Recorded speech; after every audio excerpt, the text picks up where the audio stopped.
The night has a way of softening the edges of the day, doesn't it? Good evening, friends. I'm Mr. Narratory. If you're here, it means the day is done and the quiet has finally arrived. Tell me, what time is it where you are right now? And what's your favorite way to end the day? If these stories bring you peace, consider subscribing, liking, or sharing them with someone who needs a little calm. Now, let's begin. There's an old house not far from the sea, set just high enough on the hill that the waves look like they're always arriving in slow motion. It leans a little westward, toward the wind, and the porch boards creak even on still days. No one lives in it fully anymore, though I suppose I come closest. I keep the place watched over, breathe it open in the mornings, carry firewood upstairs when the air asks for it. It's a quiet place, but it holds more memory than silence, especially in the attic, where the weather isn't always what it is outside. The room remembers. It gathers whatever feeling once lingered long enough to root itself there. On certain mornings, I'll climb the narrow steps with tea in hand and find the air thick with the smell of petrichor, the floorboards cool and damp as if a storm has just passed. But I'll check the skies outside, and they'll be clear endless blue, not a cloud. Other times, snow will lace the corners of the glass, even in August. Soft frost, blooming where breath used to fall. No one installed that magic. It was always like this. The attic is paneled in pine, warm and uneven, and the only furniture is a low armchair by the east-facing window and a small table with a ceramic dish full of smooth stones. I don't touch them. I just sit when I need to. Sometimes the room gives me back the kind of weather I don't even know I was missing. Once, it smelled of lilac, and the air hummed warm as early May even, though it was October, and my coat still hung damp by the stove. I stayed there until my tea cooled and the wind outside forgot itself. I don't tell many people about the attic, not because I want to keep it, but because there's no right way to explain a room that remembers feelings better than it remembers dates. I think some spaces choose their own kind of time. This one does. I climbed the steps again this morning. The house was quiet, as always. The kind of quiet you don't notice until you're inside it fully, where the clock doesn't tick and the walls hold their breath. The door to the attic groaned softly on its hinges and let me in without question. Inside, autumn. Not cold, not sharp, just enough breeze to lift the corner of a newspaper someone left behind long ago, and a light the color of late afternoon, even though it was still morning. I sat by the window, watched the air swirl in gentle eddies above the floor, as if dust remembered dancing. My tea tasted stronger up there, like it had steeped in the hush, and as I breathed in the warmth of the room and the ache of the season it held, I realized how long it had been since I'd let myself miss something without rushing to fill the space it left. And maybe you're sitting with something like that too. Something wordless that's been waiting to be felt. You don't have to explain it. Just let it be in the room with you. The attic will understand. It rained for most of the day, but not the kind of rain that asks for attention. Just a slow, steady tapping across the windows and roof tiles, as if the clouds were thinking out loud.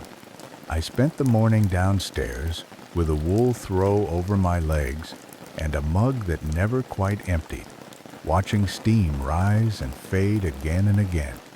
The house feels smaller on rainy days, like it draws in its shoulders and breathes with me. Around midday, I climbed the attic steps, more out of habit than hope. I never know what the room will offer when I arrive. That's part of the kindness. It never tries to match your mood exactly. Sometimes it leads. Sometimes it waits for you to catch up. Today, I stepped inside and found fog. Not thick, not cold, just soft, suspended light diffused through the small, round window, as though the world outside had blurred itself to give the room more shape. The wooden floor creaked like it always does, but each sound felt further away, cushioned somehow by the hush. The fog had weight, but not heaviness. It wrapped gently around my elbows, curled into the crook of my neck. It smelled faintly of old books and wet wool and lemon balm, like someone had once rested here after coming in from a walk, and the room remembered their pause. I sat in the low chair by the window, the upholstery warm from the way memory seems to cling in this place. My tea was still warm. I didn't remember sipping it on the way up, but there it was steaming quietly in my hand. I looked out through the window, but couldn't see the sea. Just light, gentle, silver, living light. I stayed that way for a long time, not thinking, not resisting thought either, just allowing things to settle. The stones in the ceramic dish hadn't moved, but one looked darker now. I didn't touch it. I think they change color based on the weather inside you, not the weather in the world. It's subtle. That's what the attic is best at, subtlety. It doesn't shout. It suggests. It invites. The fog shifted once, then twice, forming a ripple across the floor like the memory of water, and I thought, for the first time in a while, that perhaps the fog was also protecting something, covering what wasn't ready to be seen, not hiding it, just giving it more time. That's a kindness I've rarely offered myself. Maybe you haven't either. So let this be your permission to soften your focus today. Not everything asks to be solved. Some things are just meant to be seen through gently. I leaned my head back, eyes half closed, and let the light settle across my eyelids like silk. The wind picked up outside, just enough to sigh through the rafters. It sounded like a lullaby hummed without words. I stayed until the fog began to thin on its own, the way sleep lifts after the first bird song. I left my mug on the windowsill. It looked like it belonged there, catching the last of the light. The attic held the warmth as I closed the door behind me, not with finality, just a pause. I think it likes to rest, too. The next day was bright in a soft, golden way, not loud or dazzling, just sunlit and steady, like a room where someone had just laughed quietly and left the echo behind. I moved through the morning with calm purpose, folding linens, stirring porridge, watching the way light shifted through the kitchen windows. Even the floorboards seemed to move more gently underfoot, as if the whole house had slept especially well. I took my tea outside and walked the perimeter of the old stone wall that borders the garden, my fingers trailing across the lichen and ivy. It felt like the kind of day that doesn't need documenting to be remembered. Around mid-morning, I climbed to the attic again, cradling a second cup of tea just steeped, and let the door open itself as usual, slow sigh on hinges that always greet me without complaint. Inside, warmth, not just temperature, though the air did hold a cozy kind of weight, but memory warmth. The room felt like summer had returned briefly, Or maybe just the feeling of sitting in a field on a day where you don't have to be anywhere else. The window was cracked open. I hadn't left it that way. A soft breeze moved through the space, warm and edged with the scent of rosemary and something like honey. The room had turned golden every surface, brushed in late afternoon light. Even though it was just past 10, dust floated like pollen. The wooden slats on the walls glowed amber, and the chair beside the table looked especially inviting, as if it had been holding warmth in its cushion just for me. I sat, closed my eyes, and listened. There was no sound, not even the faint creak of the walls, just stillness, held gently. And then, after a few breaths, I noticed the birds distant, muffled through the breeze. The way you hear them when lying beneath a window with a light sheet pulled over your shoulder. The breeze curled around my wrist and the rim of my mug, and for the first time in weeks I felt the tension in my jaw ease without asking it to. Maybe you're feeling that right now, too. Maybe something small inside you has shifted without needing your permission. You don't have to name it. Just let it be. The room was doing what it always does, giving me back a version of the world that knew how to slow down. It reminded me of summers long ago, where nothing needed to be planned, where a blanket on grass and a good story were enough to fill a whole afternoon. I sipped slowly, the tea tasting softer than usual, and reached down to touch one of the smooth stones in the dish. It was warm. They usually aren't. I kept my fingers there for a while, not holding it, just making contact, a grounding sort of hello. I stayed until the light began to shift again, sliding from golden to pale, and the warmth lifted from the floor like breath, leaving a body asleep. The window eased shut behind me, gently, as I stood. I didn't turn around to see if it was the wind or the room itself. It didn't matter. I left my cup on the table, half full, and closed the door behind me, as always with care, not finality. The attic would remember it, and I would return, and the weather would shift again in some kind and unspoken way. The attic was cool when I entered it the next day, not cold, just settled like a pond in early morning, surface smooth and undisturbed. Outside, the wind had picked up, and the air smelled of distant smoke, and someone down the hill had likely lit a hearth, and the breeze had carried it upward, weaving it into the old boards of this house like it belonged here. I moved slowly, a book under one arm, a blanket draped over the other. Some days I read in the chair by the attic window, but rarely the whole chapter, just enough to feel like I've stepped inside something quieter than myself. Today, the light was dimmer, blue-toned, soft as twilight, even though it was still hours away.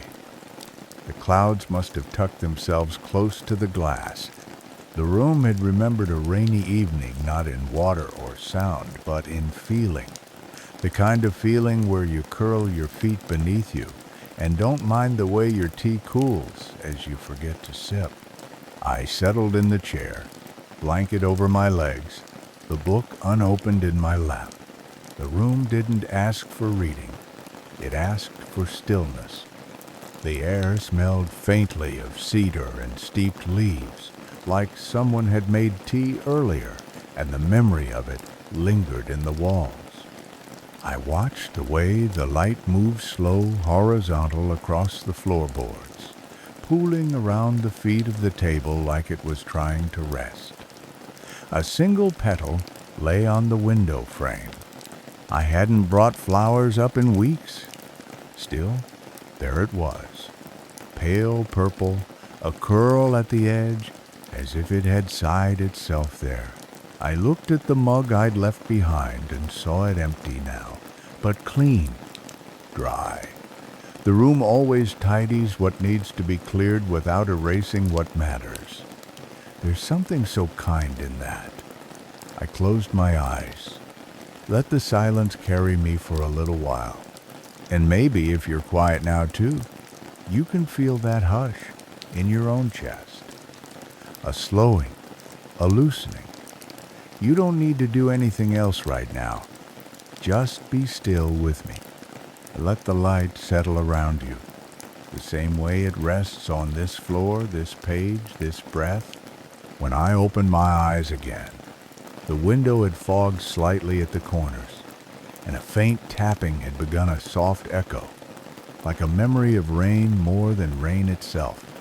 I wrapped the blanket a little closer and leaned my head against the chair.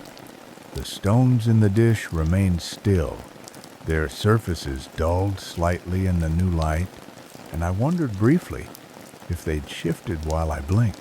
I stayed there until I forgot how long I'd been sitting, not from boredom, but from peace. There's a particular kind of time that exists only in quiet rooms, where moments aren't counted, only noticed. And that's what the attic gives me. That's what it might give you too, if you let it. When I stood, the blanket fell in a soft heap behind me, and I left it there. The room would keep it warm until next time.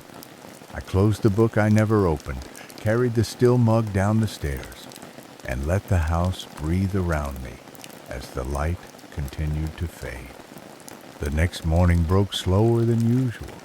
The sky outside thick with pale gray, not quite fog, not quite cloud, just that gentle in-between light that makes even the corners of the room feel closer.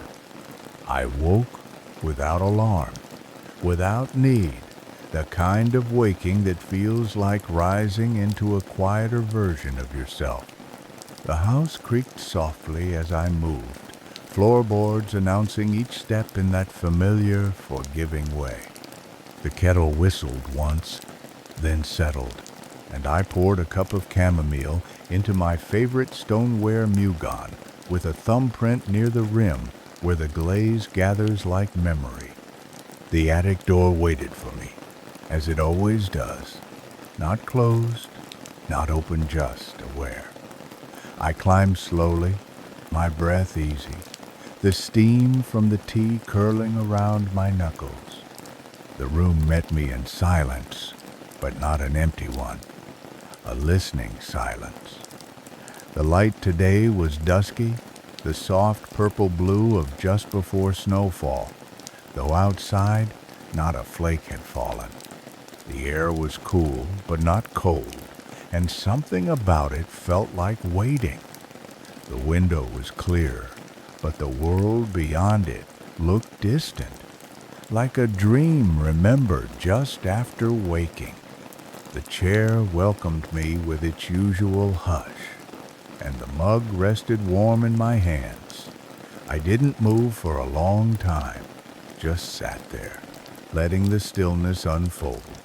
The kind of stillness that feels like a gift, not an absence, but a presence so soft you almost don't notice it. That's when I heard it, a faint creak in the wall, a shift in the air, a light tap against the far corner of the ceiling, as if something unseen was reminding me I wasn't alone. And if you're here with me now, still listening, still quiet, maybe this is the moment your breath starts to ease too. Maybe your shoulders have dropped a little, your thoughts unknotted just enough. You don't have to fix anything right now. You're already doing enough just by being here. Let the quiet carry you. Let this space hold you the way the room holds. Weather that once passed through it and turned into memory. I took a sip. The tea had cooled just a little, perfectly so. I leaned back in the chair and looked up. The ceiling panels long and slightly bowed with time, seemed to stretch higher today, like the room had grown to meet the softness of the light. In the corner, a spider's thread caught a glint of silver, not intrusive, just true. A reminder that even stillness continues in tiny ways. I didn't read. I didn't write. I traced the curve of the mug with my finger, watched the tea ripple from my breath, and thought, this is enough. This is good. This is quiet, the way quiet wants to be. I stayed until the light shifted only slightly, from blue to silver, and then stood, bones slow, heart slower, the tea gone, the breeze still. I didn't straighten the blanket on the chair. I think the room lacks it that way, a little undone, a little lived in. I whispered thank you, not because I needed to, but because it felt like the kindest thing to say, and stepped back down the stairs. Behind me, the attic remained, content in its remembering, and ready for the next moment to arrive and settle softly into its walls. There are days when I don't mean to go to the attic, but somehow I end up there cup in hand, thoughts quieter than usual, slippers whispering across the hallway. This morning was one of those. The rain outside had softened into mist, hanging in the garden like the echo of something once spoken. The sky was low and kind, the kind of light that makes you want to speak in a softer voice, even if you're the only one listening. I hadn't slept much the night before. Not badly, just lightly, as though something in me had decided to stay a little more awake than usual, just in case the dark had something worth hearing. I poured a mild green tea and climbed the stairs slowly, my free hand brushing the wall, familiar with every knot in the old wood by now. When I opened the attic door, it smelled like warm stone and cedar. The light had thinned, the room, lit not by sun but by presence, just enough to see the floorboards, the chair, the stillness. The window was fogged, and beyond it I could see nothing clearly. But the blur itself was beautiful, like the way memories look when you stop trying to remember them on purpose. I sat without thinking. The chair accepted me. The air shifted just slightly. And in that first long exhale, I noticed how tightly I'd been holding my jaw, my thoughts, my posture. And maybe you're noticing that now too, that you've been bracing a little longer than you realized. You can let go of that now, just for a moment. Let your shoulders drop. Let your breath arrive gently, not push. This room doesn't need you to be anything but here. I wrapped the blanket around my legs and watched a single drip of condensation travel slowly down the window pane, tracing its own story in the glass. The stones in the dish had rearranged slightly again. I didn't move to touch them. I've come to believe they shift with mood, not movement. Each one, a quiet pulse beneath the surface of the room. I leaned into the quiet, not searching for anything. Some places teach you how to rest without calling it rest. I think that's what the attic does. It doesn't promise peace. It simply remembers what peace feels like and holds it up to the light until you recognize it again. I closed my eyes, and the silence deepened, not heavier, just fuller, like a room that has closed all the doors it no longer needs. I thought of nothing in particular. I thought of warmth, of porch lights left on for someone returning, of tea cooling beside an unopened book. I stayed like that until I noticed my cup was empty, though I didn't remember drinking. Time passes differently in here. Not faster, not slower, just softer, like something meant to be kept close. I stood, the blanket slipping from my shoulders, and left the cup on the windowsill. I whispered goodbye without thinking, and I think the room heard it. Not as departure, just as pause, just as a breath between two thoughts. I closed the door gently behind me and carried the quiet down the stairs like steam rising from a mug, warm, fading slowly, and still entirely yours. The rain had stopped, but the world outside was still wrapped in a soft gray hush, as though even the wind had chosen to sleep in. I spent most of the morning tending to small things, folding towels that still carried the scent of line-dried sun, wiping the kitchen counter with slow circular movements, watching the kettle hum its familiar song. I didn't plan to go upstairs. Some days the attic calls you before you realize you've answered. I found myself holding a fresh cup of tea, blanket already gathered in the crook of my elbow, feet leading me up the stairs before I had time to wonder what I might find waiting. The door opened with its usual sigh, but the air behind it was different this time. It was dust not just in color, but in feeling. That time of evening that lives between the page you just finished and the one you haven't yet turned. The light inside the attic was deep blue and soft gold, as if the room had taken on the mood of a lantern flickering in a far-off window.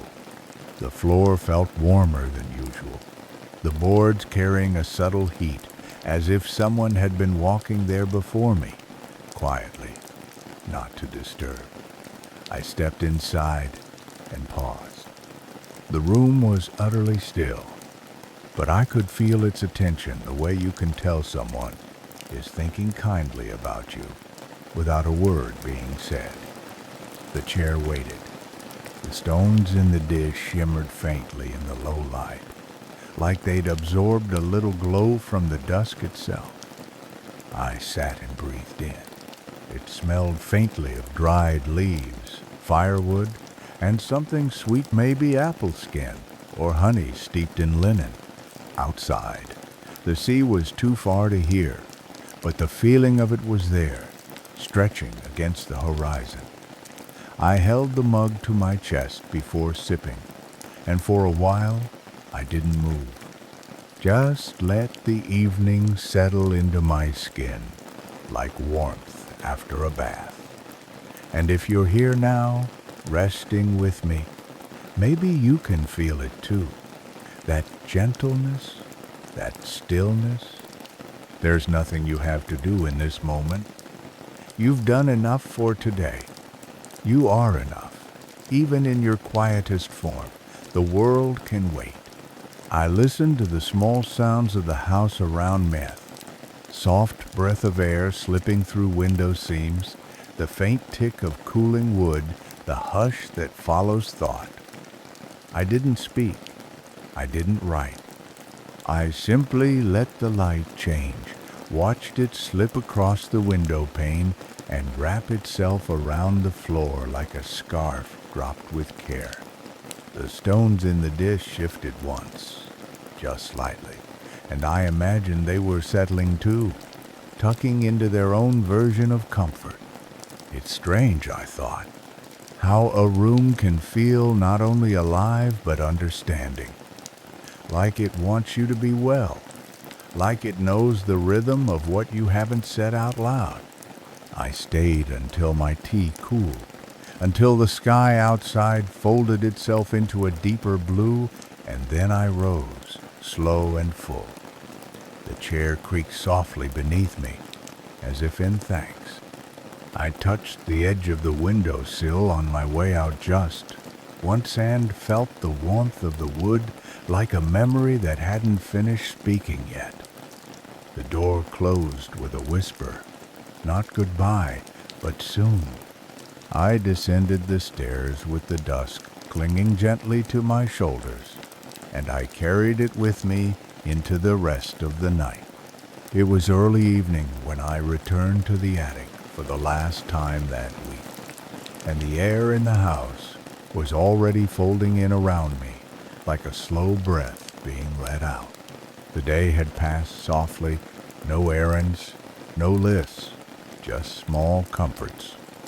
Sweeping the porch, lighting a candle before the sun dipped too far, listening to the same old record play 2 or 3 times while the sky turned honey-colored. I brought up a cup of oat milk tea still steaming and carried a folded letter in my other hand I hadn't opened, written to me long ago by someone I still miss in a quiet, steady way. I didn't know if I'd read it today. I just wanted to bring it with me, in case. The attic door was already ajar when I reached it, as if the room had been waiting, not impatient, just attentive. Inside, the light was gentle and low, the color of candlelight in a mirror flickering without flame.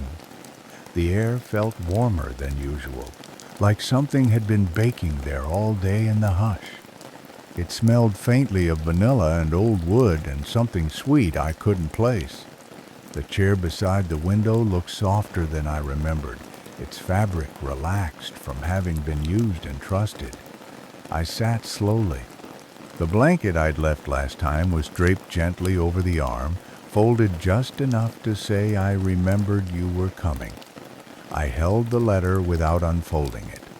I didn't need to read it yet. Sometimes presence is enough. The room didn't ask anything of me. It never had. It only offered space, light, air, time that didn't keep score. I sipped the tea, and it tasted like peace. Warm, quiet, whole. The stones in the dish shimmered again, barely, as if nodding to the light. I looked up at the ceiling, tracing the knots in the wood, the way I've done since my first visit, and felt something in my chest unfasten not dramatically, not in a rush, just a loosening. And if you're still with me, here at the end, maybe something in you has loosened too. Maybe your breath has settled low and slow, the way it does when you feel safe. You can stay in this quiet as long as you like. You're allowed to return to it whenever you need. You don't have to explain your rest. I watched the light shift one final time, curling into the corners like it was tucking itself in. I didn't read the letter. I didn't need to. I laid it on the table beside the mug and let it sit there, unopened but not ignored. A story still waiting, and that was enough. I stood slowly, placed my empty cup on the windowsill one last time, and paused before the door. The attic had gone very stillless, like silence, more like a room deeply asleep, dreaming gently of all the weathers it had ever known. I whispered goodbye, not expecting an answer, and the floorboard behind me creaked just once. Not a warning, not an echo, just acknowledgement. I closed the door with both hands, letting the latch fall soft into place. And then I walked down the stairs into the dim, golden hush of the house, knowing that the attic would remember this too. A final breath, a quiet close, a moment kept warm behind wood and weather and time. Whenever you want to return to this house, or another, we can begin again. The room will be waiting, and so will I.